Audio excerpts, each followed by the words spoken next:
diagram 4, we're at number 8, and of course the diagrams are on the question paper, but no doubt diagram 3 will be included right here, so we can see the next shape in the order if we progress from diagram 1, 2, 3 to 4. So we are going to include diagram 3. So there we have it. Let us show diagram 3. Place a unit square on each side that forms the perimeter of diagram 3, and that is how we are going to form diagram 4. So each side that forms the perimeter of diagram 3, we are going to put a unit square on that one and see what happens. And that will be our diagram 4.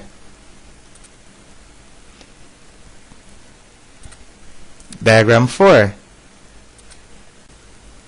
A system of equations in which one is a linear and the other is a quadratic. But this time we will take an atypical approach to solving this problem. The expressions on the right hand side of both equations are equal to y and must be equal to each other. So we have y is equal to 4 minus 2x, and we have y is equal to 2x squared minus 3x plus 1. Both of them are equal to y, therefore they must be equal to each other. So we will have 2x squared minus 3x plus 1, which is the right hand side of the second equation, and we have that is equal to 4 minus 2x, which is of course the right side of equation 1. We will transpose the expression in order to obtain a single trinomial on the left hand side. So of course 2x squared is what we have right here. We have minus 3x. This negative 2x will be transposed on this side, so we will have negative 3x plus 2x, that will be equal to negative x. And of course we have a positive 1 right here. This will be transposed, this positive 4 will be transposed to the left hand side, so we will have 1 minus 4, and that is equal to negative 3. Now we will factorize that trinomial by saying what two numbers multiply to give. 2 times negative 3, which is negative 6, they multiply to give negative 6, and when we add them we get a negative 1, which of course is the coefficient of the middle term. Those two numbers are of course positive 2 and negative 3. We will factorize the resulting expression by grouping. So we will take these first two terms and we consider the common factor of these two terms, and the common factor will be 2x. So the common factor is 2x, so we have 2x, and of course 2x into 2x squared is x, and 2x into 2x, anything divided by itself is 1. These two terms we will do the same by taking a common factor of negative 3. Negative 3 into negative 3x will give x, and of course negative divided by negative is positive, and we will have the same here. Negative divided by negative is positive, so we will have a positive 1.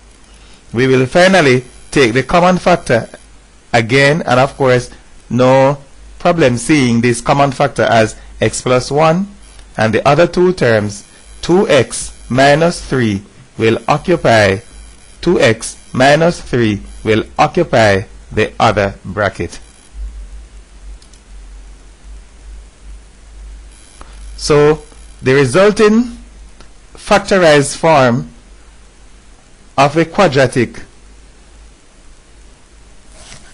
will be solved in order to give the result x is equal to negative 1 and x is also equal to 1.5. We have x plus 1 is equal to 0. That is one possibility. So if x plus 1 is equal to 0, x is equal to negative 1. And if 2x minus 3 is equal to 0, which is the other possibility, we will have 2x is equal to 3. Further, we will have x is equal to 3 divided by 2, and that is equal to 1.5. We will take these results, which we have calculated, the values of x. We have a system of simultaneous equations in x and y. We have found two values for x. We need two corresponding values for y. And we will do that by taking the two values that we have just found and substitute them into one of the equations. Of course, we are going to choose the simpler equation, which is y is equal to 4 minus 2x. So we are going to substitute the result into this equation. So we'll have y is equal to 4 minus 2 times x is negative 1 minus 2 times negative 1. So y is equal to 4 minus 2 times negative 1. And that will be simplified to give y is equal to 6. Of course, negative 2 times negative 1 is a positive 2. 4 plus 2 is equal to 6. And the other one, y is equal to 4 minus 2 times 1.5. 2 times 1.5. 2 times 1.5 is 3. So we'll have y is equal to 4 minus 3, and that will be equal to 1. So we are going to group the value of x and its corresponding value of y together by saying when x is equal to negative 1, y is equal to 6. And this is because it is a value of x that is equal to negative 1 that we used to generate the value of y that is equal to 6. And we say when x is equal to 1.5, y is equal to 1 because we use the value of x that is equal to 1.5 in generating the value of y that is equal to 1.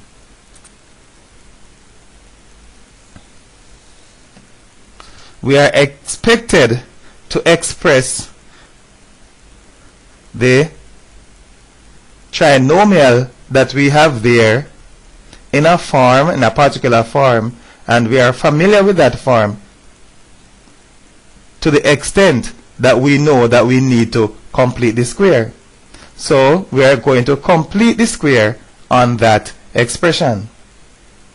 First, we take 2 as a factor of the first terms. That is because the coefficient of x squared inside the bracket needs to be 1. So in order to do that, we will have to take this 2 as a factor, as a common factor of these two terms. Although it is not a common factor of the two terms, as we can see, we have to treat it as a common factor of the two terms. So we'll take 2 as a common factor. Then we'll say 2 into 2x squared is x squared, and 2 into negative 3x is negative 3x over 2. So we are going to be using fractions in this particular case because 3 is not divisible by 2. And of course, the 1 goes back right there. So there's no problem with that. We will next take half of the middle coefficient and square it. So the middle coefficient in this case is 3 over 2. It is the number that is accompanying x. So we are going to take half of that and square it. Now half of 3 over 2 means we'll multiply 3 over 2 by a half, or 1 over 2. So 3 over 2 multiplied by 1 over 2, that will give 3 over 4. So we will square 3 over 4 by squaring the 3 and also squaring the 4. So squaring 3 we get 9, and squaring 4 we'll get 16. So the square is completed inside of the bracket by taking half of this middle coefficient and squaring the result. And that is what we have right there. But we realize that this can be reconciled down here, and of course this will be reconciled right here, and no doubt the one will reconcile itself. And if we take it to this step, we see the same thing happening. This is reconciled right there, that is 2 times x squared, and of course 2 times 3x over 2 is reconciled also. This one reconciles itself, but this one has nothing to reconcile it. This one has nothing to reconcile it. It's a term that we have introduced. We therefore need to make an adjustment to this expression in such a way that the entire expression that we have here is equal to the one that we started off with. In so doing, we need to introduce a term that will neutralize the effect of having 9 over 16 right here. As a matter of fact, we will compensate for this new term, and that we'll do by subtracting 9 over 16 from the entire expression. So we have introduced 9 over 16 into the expression, so we will have to remove this 9 over 16 from this expression. However, we cannot just do that, because this 9 over 16 is being multiplied by the 2 that we have right here. So we will say 2 multiplied by 9 over 16, and of course this is 2 over 1. So the 2 will cancel with the 16 to give 9 over 8. So we will subtract 9 over 8 right there. So we are going to write the whole number as a fraction with the same denominator as the fraction, and write the expression in brackets as a perfect square. So we'll repeat that. We are going to write this 1, because we are adding a whole number to a fraction. We will write this whole number as a fraction that has the same denominator. Of course, 1 is 8 over 8. Of course, 8 divided by 8 is 1. But it will be in a form that is easily combined with this negative 9 over 8, because they have the same denominator. So we are going to write this as a perfect square. So what do we square to give x squared? That's x. And what do we square to give 9 over 16? That's 3 over 4. As a matter of fact, we have 2 square roots. As a matter of fact, when the square root exists, it exists in pairs. One a positive and the other a negative. So we have a choice between positive 3 over 4 and negative 3 over 4. It has to be a negative 3 over 4 because the middle term is negative. This one being positive, the only way the middle term could have been generated is by multiplying a positive by a negative. So we are sure that it is a negative 3 over 4. And of course, this one that is written as 8 over 8, because 8 over 8, as a matter of fact, 8 divided by 8 is equal to 1. But it is in a form that we can easily combine, because the denominator of the other fraction is 8 also. So we will just say 8 minus 9 is equal to negative 1, and that is what we will have in the next step.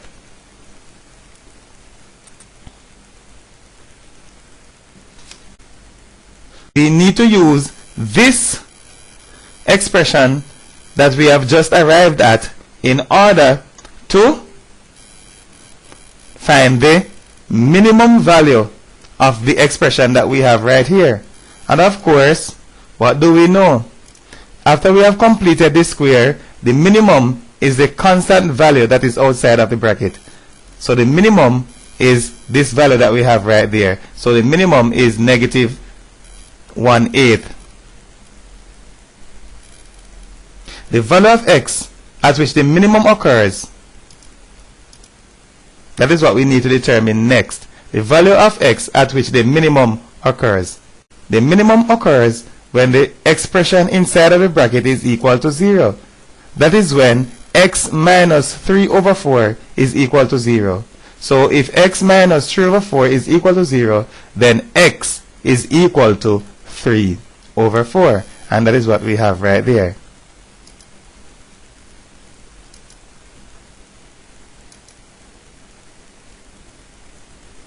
We need to make a sketch of the expression.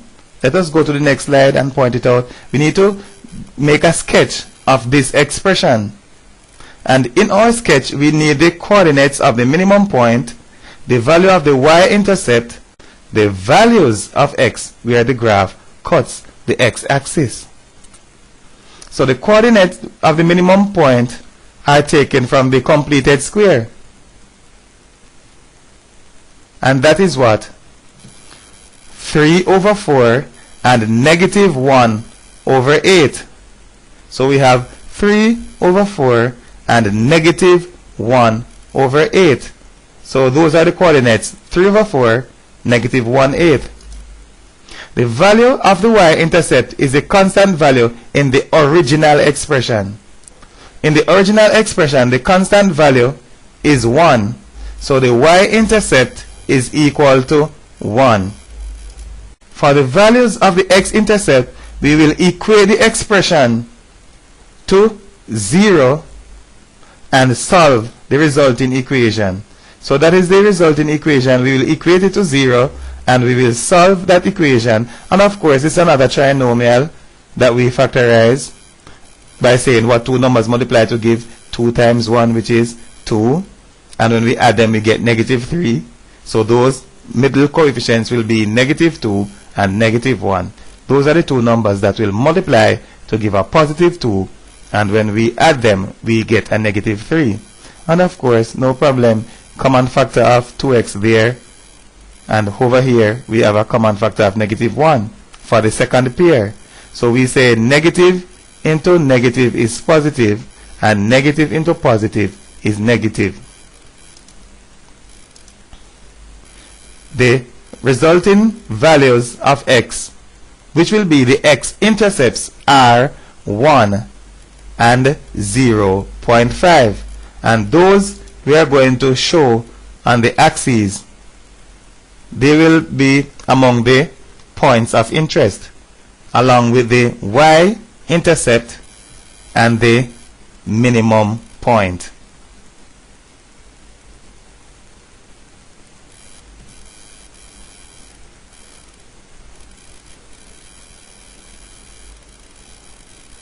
So those are the points of interest, and we just draw our smooth curve through the points of interest. We have the x-intercept 0.5 and 1. We have the y-intercept, and we have the minimum point 3/4 and negative 1/8. So draw the graph to pass through all of the required points. And that is our graph.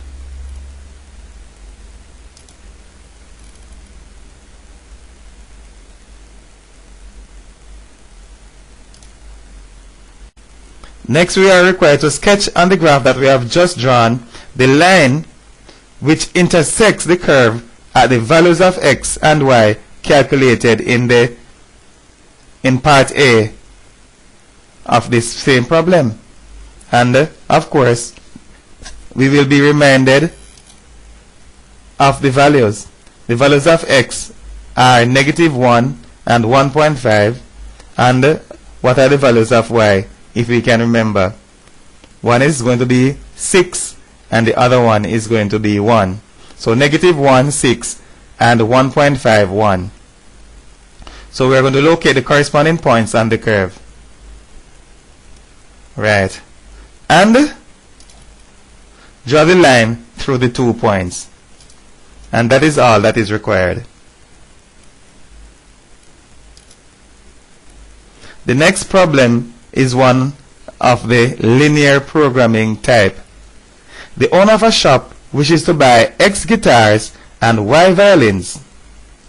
To satisfy the demands of his customers, the number of violins must be less than or equal to the number of guitars. And the first thing that we need to do is write an inequality to represent this. The number of violins must be less than or equal to the number of guitars. That's very simple. The number of violins will be represented by Y, and it must be less than or equal to the number of guitars that's equal to X. So the number of violins must be less than or equal to the number of guitars. We have Y is less than or equal to X. The cost of one guitar is $150 and the cost of one violin is $300. He has $4,500 to spend on the purchase of these instruments. Write an inequality to represent this information. So the cost of the guitar $150, the cost of the violin $300, and he has a maximum of $4,500 to spend. So what will he do? Well, he will multiply the cost of the guitar by the number of them first, and he will multiply the cost of the violins by the number of them. So the amount of money spent will be equal to the cost of items multiplied by the number of them. But the result cannot exceed the amount of money that he has in hand, which is $4,500. So there we have it. The cost of each guitar multiplied by the number of them, the cost of the violin multiplied by the number of them, and cannot exceed $4,500. To get a good bargain, the owner of the shop must buy at least 5 violins. Must buy at least 5. 5 is the least. That is what at least 5 means. The number must be greater than or equal to 5. So Y is greater than or equal to 5. We are going to graph the inequalities, or the lines that represent the inequalities. But before we do that, we will take a look at the second inequality. So the inequality 2 may be the most challenging to graph. Let us first discuss it on this slide. Remember that we need only 2 points in order to graph a straight line. When the equation of a line is defined with x and y on the left hand side, we equate each of them in turn to 0 and find the value of the other. And that is what we are going to do. The practicality of it will explain the statement to a better extent. So we have the associated line will be 150x plus 300y is equal to 4,500. But we are going to equate x to 0 and find the corresponding value of y. So when x is equal to 0, we have 300y is equal to 4,500. And then y is equal to 4,500 divided by 3, and we get y is equal to 15. We will then equate y to 0. 150x plus 300, 0 is equal to 4,500. So this part will fall to 0, and we have 150x is equal to 4,500. X is equal to 30. So the coordinates of the points through which the line will pass will be, for the first one, x is equal to 0, y is equal to 15. 0, 15. For this one, y is equal to 0, x is equal to 30. The x will go first, 30 for x and 0 for y. So we will just go to the next slide where we will graph the inequalities. The line which is the first one, y is equal to x, is a line on which all points have equal values for x and y. So no problem seeing that. Now this line should pass through 10, 10, through 25, 25, through 40, 40, and whatever the value of x is, the value of y is equal to that same value on that line for every coordinate that is on that line. So we are going to plot the points for line 2. Do we remember them? 0, 15. The x value is 0. The y value is 15. The next one, the x value is 30. The y value is 0. We do not go up, so the point will be right there. And of course, we will draw that line through those points. Finally, we have line 3, which is what? A horizontal line that meets the y-axis at 5. So it is y is equal to 5. That's the line. And we have it right there. So next, we will shade the region that satisfies all three inequalities. It is usually the region bounded by all of them. So the region that is bounded by all of the inequality is this region, and that is the region that satisfies all three inequalities.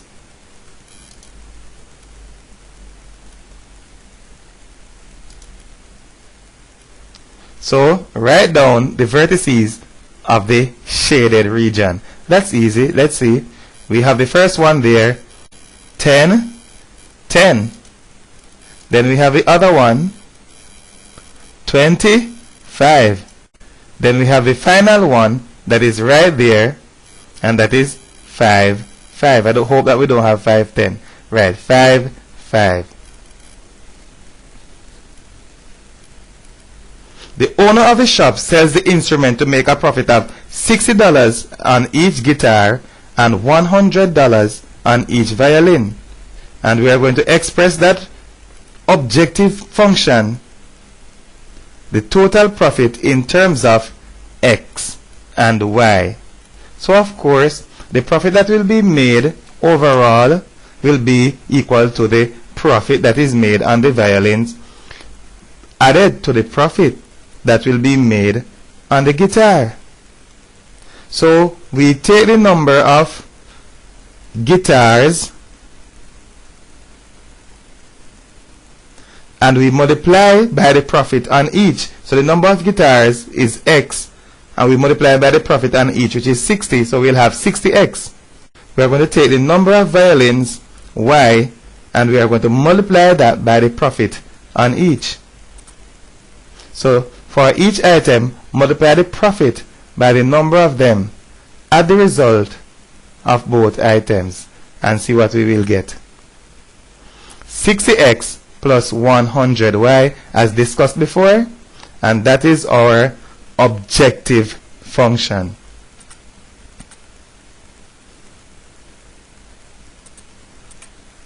Will be realized by using that second vertex that we have here and say 60 times 20 is 1,200, and 5 times 100, that's 500. When we add them together, we'll get 1,700 or 1,700.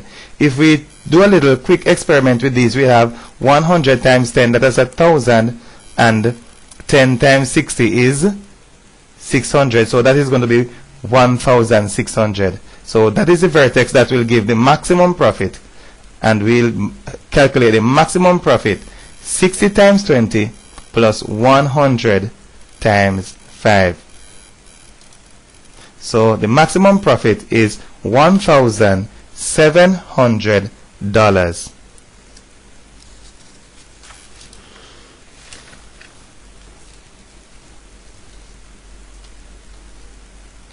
Of course, as soon as we see this, we know that it is our good friend. We will be required to determine the angles, the sizes of the angles that we have there.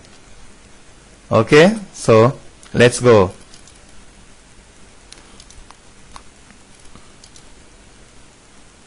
The first one, angle ABC. ABC. And what is our argument? Our argument is that the angle that the tangent makes with the chord, of course, this is the tangent. So the angle that the tangent makes with the chord is equal to the angle that the chord subtends at the circumference. So the chord, this is our chord, and this is the angle that it subtends at the circumference, and the angle that the chord subtends at the circumference is equal to the angle that the chord makes with the tangent. So, of course, we just put that 48 degrees there as a reminder. Sometimes we are required to make use of the one that we have calculated before, and it would be better if we just sneak it in right there. So when we are ready to use it, we will have no problem whatsoever. The other one, angle AOC. AOC. Angles subtended by the same arc. That's what we have there. Therefore, the one at the center is twice the one at the circumference. So this is our arc, and this angle subtends the arc at the center. It is equal to the one that the arc is subtending at the circumference.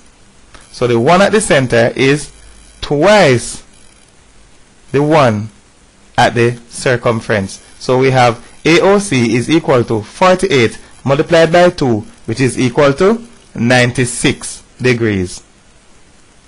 Sneak it in again as usual, and we will see in the long run if we would have done a good thing by just putting the angle here each time that we have calculated one. So what about the next one? Angle BCD. BCD. BCD. That's the one we need to calculate. Of course, we know that what?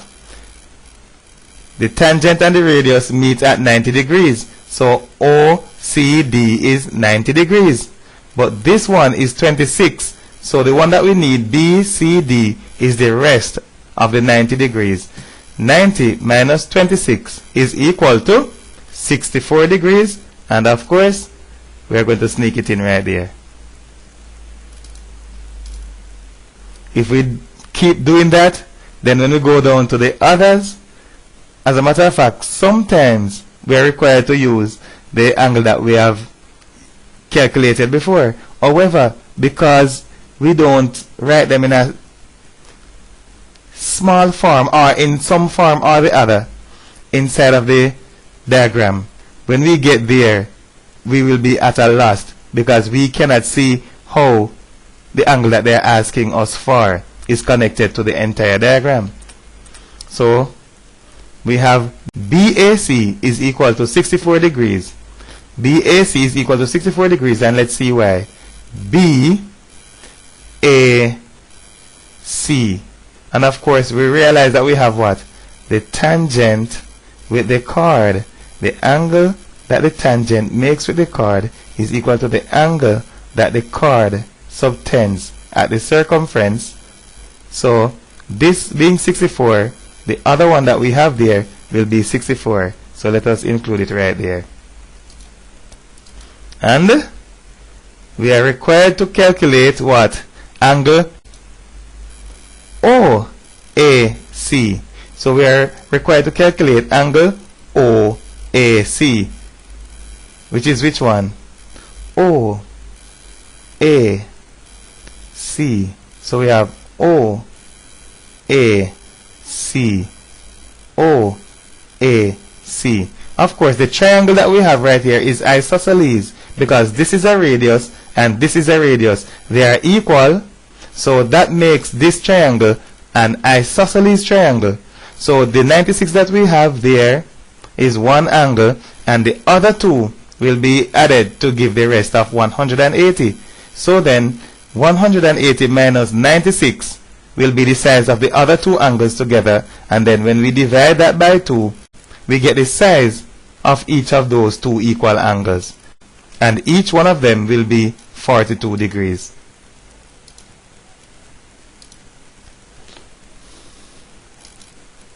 We need now OAB. OAB. The entire angle that we have here, OAB, the entire angle that we have here is 64. 64. But do not forget that the one inside the isosceles triangle is 42. So this one is 42 and the entire one is 64. So the other angle is the rest of the 64 if we take 42 from that. So we have 64 minus 42 is equal to 22 degrees.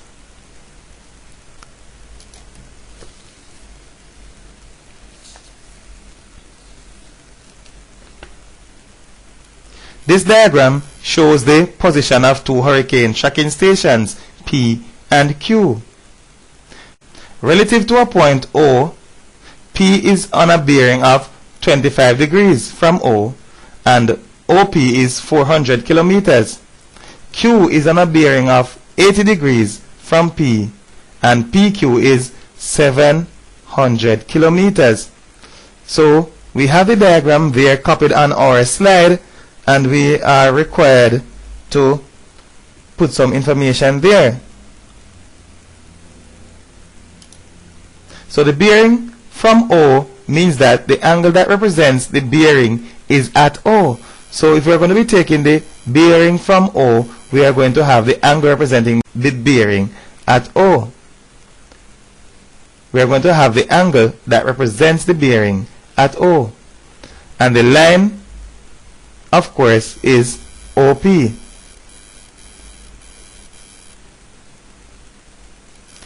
the second case, the angle is at P and the line is PQ. Both angles go in a clockwise direction beginning at north. So we have this one, and the bearing here is what? 25 degrees, 025 degrees, and the bearing here is 080 degrees. So the bearing is required to begin at north and go in a clockwise direction. Beginning at north and go in a clockwise direction. We need to calculate the angle OPQ. We need to calculate the angle OPQ. The bearing that we have right here and an angle at P are alternate angles. So let us see that.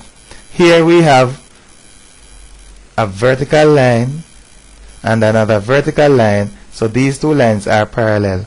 So of course we have what is called Z angles here. So we have 25 degrees here.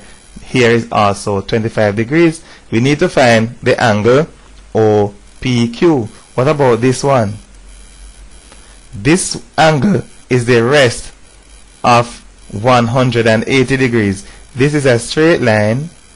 Over here we have 80 degrees, and here we'll have the rest of 180, which is 100 degrees. So 80 degrees and the other angle are supplementary. So 80 degrees and the other angle are supplementary. They add to give 180 degrees, which is this one. So we are sure that that angle is 100 degrees. So OPQ is equal to this 25 degrees plus this 100 degrees. Next, we need to determine the length to the nearest kilometer of OQ. That's OQ. Right. And of course, we have two sides that form the angle, which is 125, and we are required to find the length of the side that is opposite to the angle, and that is a candidate for the cosine rule. In calculating OQ, each length will be divided by 100 so that we do not flood the page with zeros. So instead of writing 700, we'll write 7. But let's see how we'll make that adjustment. That's what we have. OQ over 100 all squared is equal to 4 squared. Instead of having 400 and then having 700, and then when we square we have 16 followed by 4 zeros, so that is 160,000, and all of these we just divide OQ by 100 so that we are going to be using those numbers without having to flood the page with a lot of zeros. We are going to be using the cosine rule by using what? The two sides that form the angle, and of course the angle that the two sides form. So we have OQ over 100 all squared is equal to, remember we are dividing by 100, 4 squared plus 7 squared minus 2 times 4 times 7 cosine of 125. And of course that's our second step. We do our squaring, and of course we are multiplying all of this that we have here by the cosine of 125. The cosine of 125 is negative. Negative multiplied by negative is positive. So we have 65 plus 32.12. When we add those together, we get almost 100. So we will get almost 10. So let's see what we get. OQ over 100 is equal to the square root of 97.12, and that is equal to 9.85. But do not forget that we are dividing by 100 here, so OQ is equal to 9.85 times 100. So we have redeemed ourselves by multiplying by 100 in the end, and we get OQ is equal to 985 kilometers. And you would not have imagined what the entire slide could look like if we manipulated the expressions with all of those zeros included. We are now required to find the bearing of Q from O. So the bearing of Q from O. In finding the bearing of Q from O, we will make use of a diagram that contains only the necessary information, including the length OQ that we just calculated. Let us put it right there. We are sure that the angle is less than 90 degrees. The simpler sine rule will be used, so that when we are finding an angle, we may use the sine rule if we are sure that the angle is less than 90 degrees. If we are not sure that the angle is going to be acute, then we will have to use the cosine rule. We are sure that it's going to be less than 90 degrees because we know that east is 90 degrees, and of course this region is between north and east, so we are sure that it's always going to be, any angle that we calculate there will be an acute angle. So it is safe to use the sine rule. So sine POQ over 700 is equal to sine 125 over 985. Do not forget that the sine rule is applicable when we have a known side and angle that are opposite to each other. That is how the sine rule is applied. Side, opposite angle, or we may have angle, opposite side, as in that case, angle, opposite side. So we have this side 985 kilometers opposite to 125 degrees, so sine 125 over 985. And of course the angle that we had right here is the one that we are going to find. We do not know this angle as yet, this one right here, and it is what? The angle, not necessarily the bearing as yet, but it's the angle inside of the triangle, the one that we can actually calculate. So POQ we do not know. So sine POQ over 700, of course, 700 kilometers is that side that is opposite to the angle.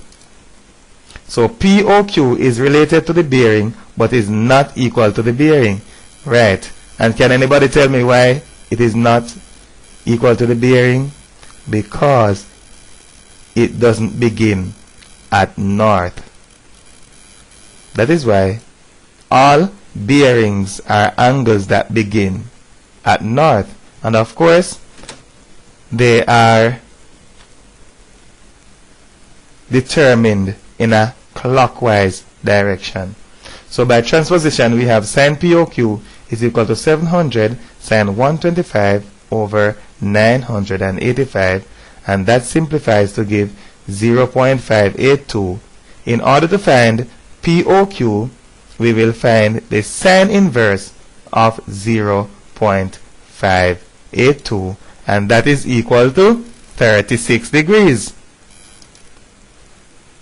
So the bearing goes in a clockwise direction beginning at north and is the sum of the two angles. So this one that we have just calculated is 36. So we are going to start at north. That one is 25, and then we continue to another 36. Completed the angle that is called the bearing of Q from O. So that bearing is 25 plus 36 degrees. So that bearing is 061 degrees.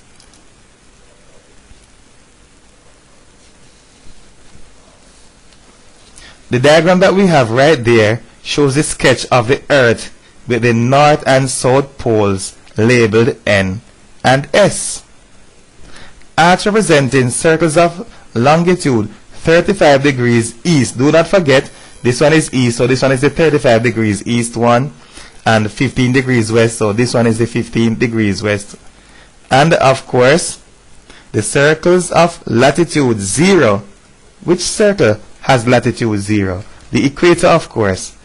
And the other one is 60 degrees north. Those circles of latitude are drawn, but they are not labeled. We are going to label the 60 degrees north. So that's the first thing we are going to do. 60 degrees north is which one? The circle of latitude, 60 degrees north. And what else? 35 degrees east. That is the one. And can anybody remember what the other one is? 15 degrees west. Okay, so we are going to make use of that when it is necessary. So we have a point J that is 60 degrees north and 35 degrees east. Right, so 35 degrees east, 60 degrees north. Where they intersect is J, and that's the point J. And the other one is what? 60 degrees north and 15 degrees east. That is K, right? And it is dependent on our recollection that this point is 15 degrees west. Now we need to make our calculation. Our first calculation will be the distance of J to the North Pole. In order to get to the North Pole, we'll have to complete another 30 degrees. So we are going to use module 2, and what does module 2 give us? The length of an arc. So the length of an arc is what we need. So the arc that we have is going to be subtended by an angle of 30 degrees, and the angle of an entire revolution is 360 degrees. So the fraction of the entire circle, that is what we need. The circumference of that circle is 2 times pi times r. Of course, the radius that we are using here is the radius of the Earth. All circles of longitude have the same radius as the radius of the earth. So 2 pi r. That is the circumference of the circle. But we only need an arc of the circle, and that 30 degrees is responsible for that arc. So 30 degrees over 360 times the circumference of any circle of longitude. And the result is 3,337 kilometers. We need also to determine the length of this arc, because we need to find the shortest distance from K to J, or the distance from K to J measured along this circle of latitude. And of course, that's another problem that we need to make use of the module 2, finding the length of an arc. However, the circle of latitude does not have the same radius as the equator or as the radius of the earth. So we need to determine the radius of that circle of latitude, and we are going to use module 1 to find that. And don't forget, module 1 will give us the radius of any circle of latitude. It is equal to radius of the earth multiplied by cosine of the angle of latitude. So first use module 1 to find the radius of the circle of latitude. Radius of the earth times cosine of the latitude, and that gives 3,185 kilometers. And of course, that is the radius of the circle of latitude. In order to find the circumference of that circle, we will use 2 times pi times r. So 2 times 22 over 7 times this. But do not forget, it is not the circumference of the circle that we need. We just need an arc of the circle. So we are going to use module 2 now to find the length of the arc. So the angle that we have is given here to be 50 degrees over the angle of one revolution. How comes we have 50 degrees? Because this J is 35 degrees east and K is 15 degrees west. So we have 15 degrees this way, 35 degrees this way. In all, we have a total of 50 degrees. So the angle responsible for that arc is 50 degrees. So we have 50 over the angle for one revolution, which is 360 degrees, and then that is multiplied by the circumference of the circle of latitude, and that gives 2,781 kilometers.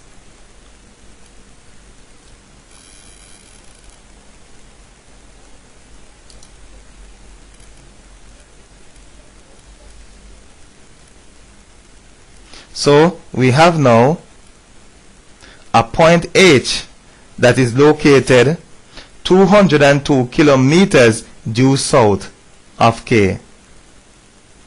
And we need to calculate the latitude of H.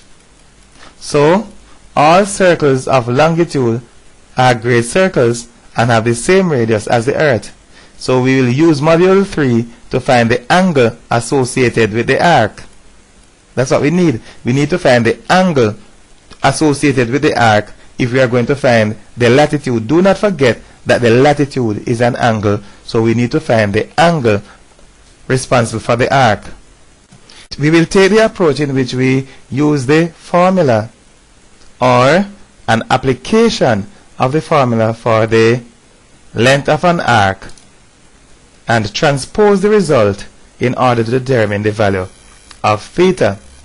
The length of the arc is already known to be 2,002 kilometers. And of course, we have the angle associated with the arc divided by the angle of one revolution, and that is multiplied by the circumference of a circle of longitude, and the result is 2002. Let us transpose the result. Of course, it might be a little bit drastic. Of course, the transposition may be a little bit drastic, but let's see if we can simplify the result. So transpose the formula making theta the subject. So this is what we have. Do not forget that when we are transposing, those that we have multiplying on this side, we will divide on the other side. So we have 2002 to be multiplied by the ones that we are dividing by on this side, and of course we are going to be dividing by the ones that we multiply by on this side. So theta is equal to this. When we simplify the result, we get theta is equal to 18 degrees. So the angle responsible for the arc that goes from K to H is 18 degrees. But where is H located? H is located 202 kilometers due south. So K is south. So H is south of K. So the point is located 18 degrees south of K. K is located on a latitude of 60 degrees north. The point is closer to the equator on a latitude that is less than that of K. So we are going closer because what? We are 60 degrees north and we are going down by, or going in a southward direction by 18 degrees. So we are going closer to the equator, and the angle of latitude of H is going to be 18 degrees less than that of K. So we have latitude of H is 60 degrees minus 18, and the result is 042 degrees.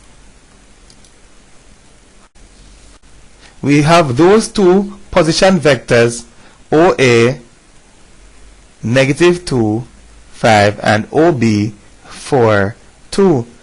Not surprising that they should be the position vectors of points A and B. First, we will determine the vectors AB and AG.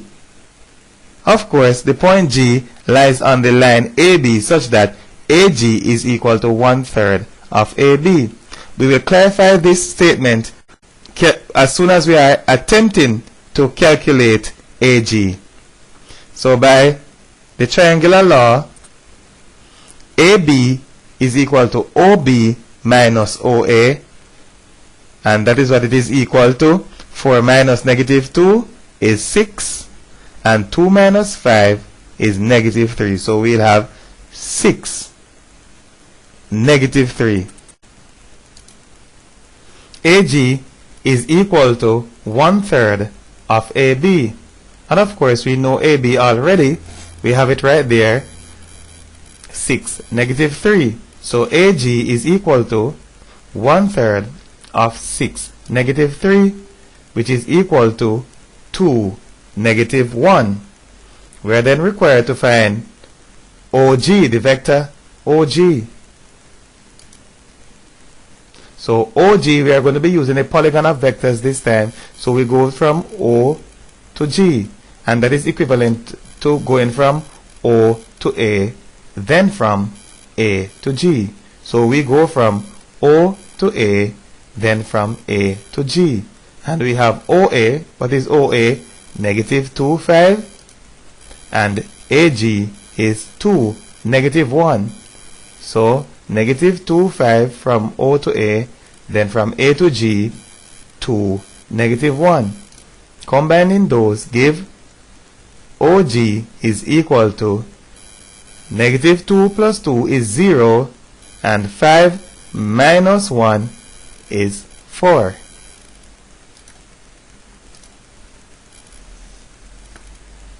In the diagram, B is the midpoint of OX, C is the midpoint of AB, and D is such that OD is equal to 2DA. the vectors A and B are such that OA is equal to 3A and OB is equal to B. So that's more than a mouthful, but let's see how we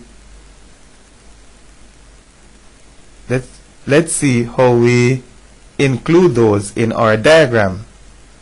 So we know that OB is equal to BX because B is the midpoint of OX. So we are going to be using ratios. So this one is 1 to 1 because this is equal to this. And OD is equal to 2DA. From O to D is equal to 2 times the distance from D to A. So we may put 2 here and 1 over there. 2 to 1. C is the midpoint of AB. So we have another ratio, 1 to 1. OA is equal to 3A. 2A will go to the lower part and A will go to the upper part because this is 2 to 1. So of this 3, we have 2 on this portion and 1 on that portion. So we have 2A on this portion and A on that portion.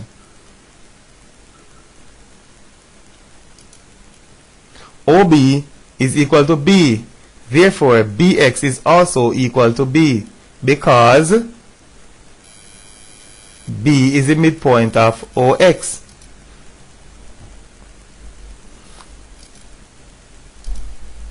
To find the vector AB, we will move in the opposite direction to 3A, then in the direction of B. So we are going to move from A to B. So we are going to go in the opposite direction down here first and then across here. So we are going to go in the opposite direction and let's see what happens. We have AB is equal to, so we're going to begin at A and go down negative 3A plus B. So we are going to do that again. Negative 3A plus B. We may write a negative 1 at the back and of course the positive at the front. We have AB is equal to B minus 3A. The ratio 1 to 1 shows that AC is equal to a half of AB. Let's see what that means. We are going from A to C. So from A to C is a half the distance from A to B. So AC is equal to a half AB. And of course we know AB already to be B minus 3A. So AC is equal to a half of B minus 3A. DC is equal to DA plus AC. And of course DA is equal to A. So let's see what that means. We have DC. We're going from D to C. So we go what? From D to A, then from A to C.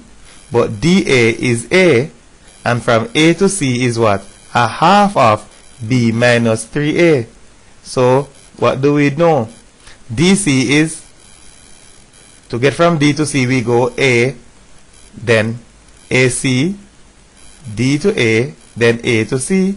And we know from D to A is A, and from A to C is a half B minus 3A. So we have A and we have a half B minus 3A. So the movement is A, then a half B minus 3A. And we may simplify that. So we have A, of course, and then a half of B, which is a half of B, and then we have a half of 3A. So we have 3 over 2A, or we may say 3A over 2. So we have 3 over 2A right there. So we are going to simplify that.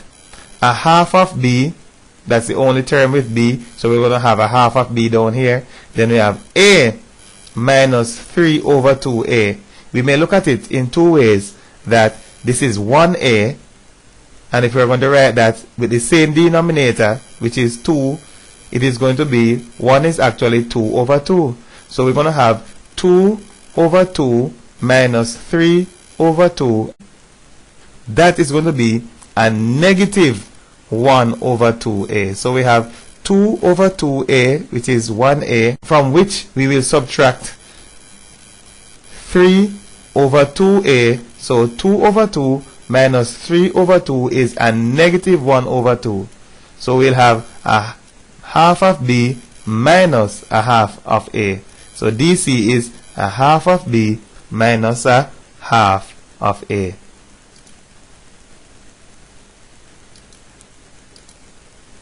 To find the vector dx, we will move in the opposite direction to 2a, then in the direction of 2b.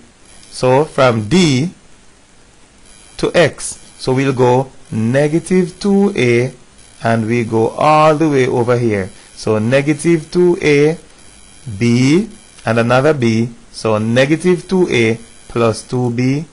So dx is negative 2a plus 2b. Negative 2a plus 2b. And of course, we may put the positive one at the front, 2b minus 2a. State two geometrical relationships between dx and dc. Between dx and dc. So we are going to be looking at two geometrical relationships between dx and dc.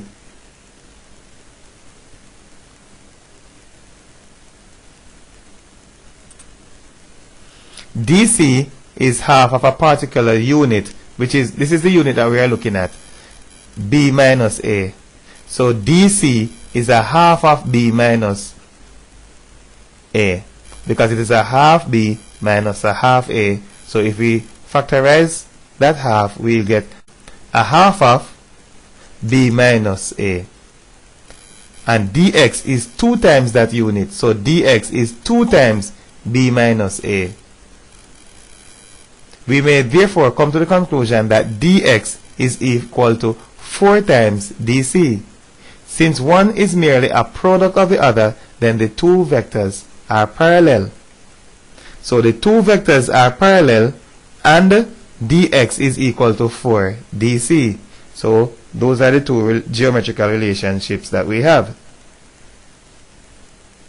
And state one geometrical relationship between the points d, c, and x. Whenever there are 3 points such that two vectors joining them are parallel, we are sure that they are on the same straight line. We therefore say that the points are collinear. We have a matrix M, and we are told that the determinant is equal to 13.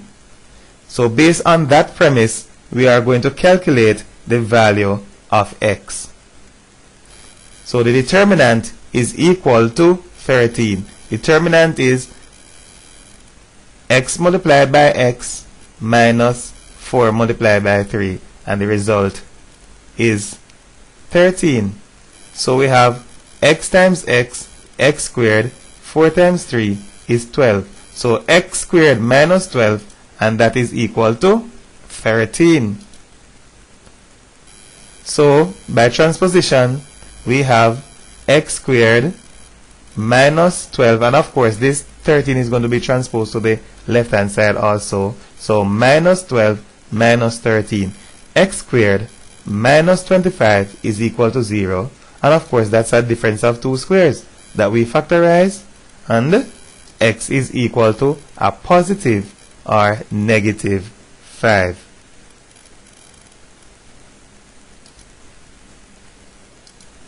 We have two transformations, R negative 1 0 0 1 and S 0 1 negative 1 0.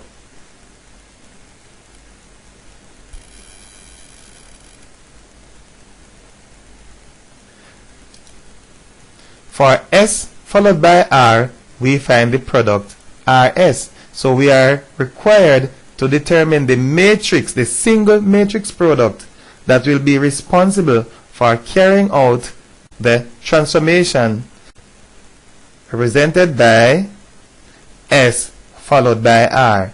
So for S followed by R, we will multiply the matrices in the order RS. So multiply RS, and this is what we get. Of course, we know this multiplied by this. Of course, this times this is 0. This times this is 0. We have 0 right there. And of course, this multiplied by this, which is the top multiplied by the right. So the answer goes to the top right. Negative 1 multiplied by 1 is negative 1. And of course, the other one will be 0. So we have a negative 1 right there. And no problem seeing how we arrive at a negative 1 and 0 there.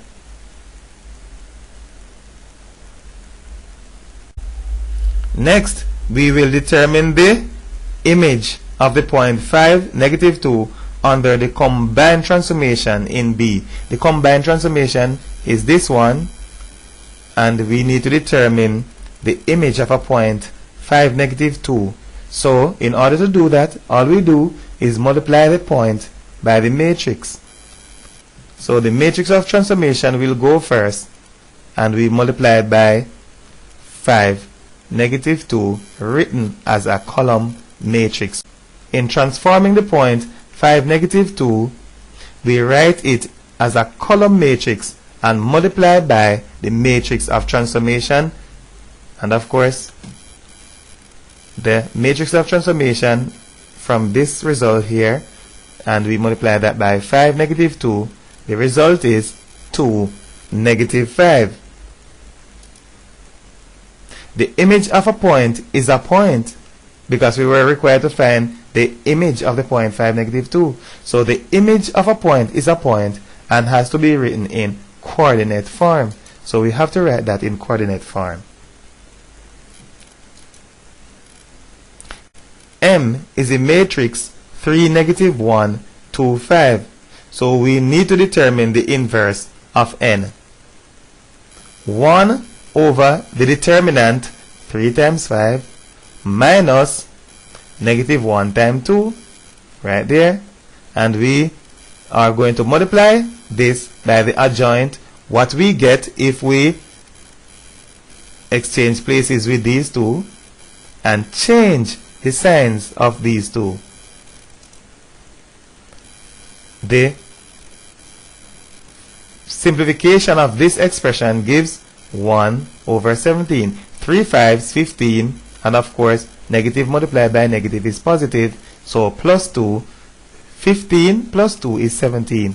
So we have 1/17 of the matrix, which we know to be the adjoint of the original matrix. Of course, we may multiply by 1/17 inside of the bracket, and the result is the inverse.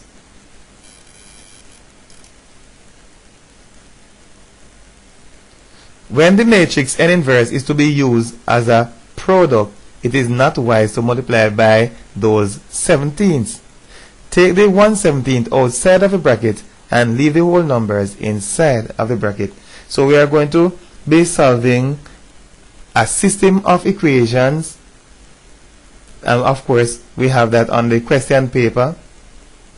The solution of the problem is achieved by multiplying this matrix by the matrix representation of the right hand side. So the matrix representation of the right hand side is a column matrix 5, 9, and we are going to multiply this, the inverse, by 5, 9. However, it makes a lot of sense to transfer the inverse into this form, in which we will multiply whole numbers instead of the 17ths that we have here, and then at the end we will make use of the 1/17. So let's do that. 5 times 5 plus 1 times 9. So 5 5s 25 plus 1 times 9 is 9. 25 plus 9 is 34. And of course we are going to have negative 2 times 5 is negative 10. 3 times 9 is 27. So we have 27 minus 10, and that will give us 17. So we'll have 34 17. And of course 1/17 of 34 is 2, and 1/17 of 7 is 1. And it is a lot simpler using the fraction at the end instead of causing our process to be very cumbersome.